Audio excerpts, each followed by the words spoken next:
तर तुम्हाला माहिती आहे का आपल्या महाराष्ट्रात पी.ओ.पीने गणपती बाप्पा कसे बनतात? तुम्हाला नसेल माहीत तर मी तुम्हाला सांगतो. तुम्ही आपला ब्लॉग शेवट लोक बघा. चला आता आपण पी.ओ.पी काढून घेऊ. पी.ओ.पी गोणीती काढून घेऊ आपण. गाईस तर आता आपण पाणी काढून घेऊ गणपती बाप्पा बनवण्यासाठी.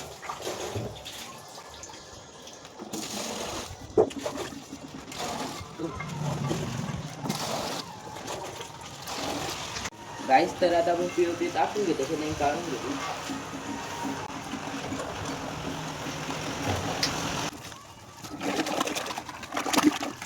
गाईस तर आता हे काढून झालेले आपण आता याच्यात टाकून घेऊ छाश्यामध्ये.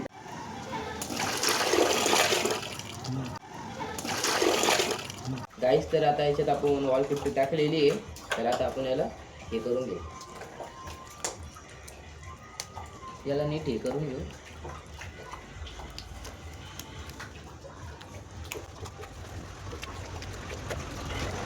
गाईस तर आता आपण याला एक साईड पांगून घेतलेले. आता हे सुकल्यानंतर मग बघू.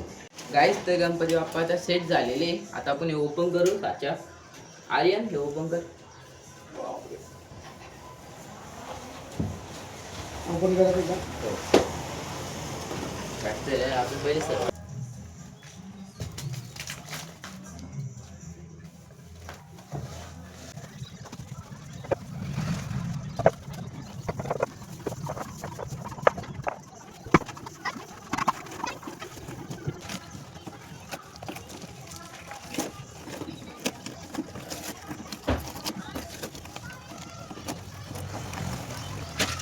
गाईस तर गणपती बाप्पा बनलेले आहे. गाईस तर गणपती बाप्पा कसं बनलं ते नक्की कमेंटमध्ये सांगा आणि लाईक अँड सबस्क्राईब नक्की करा. भेटूया नेक्स्ट ब्लॉगमध्ये. तेवढं बाय.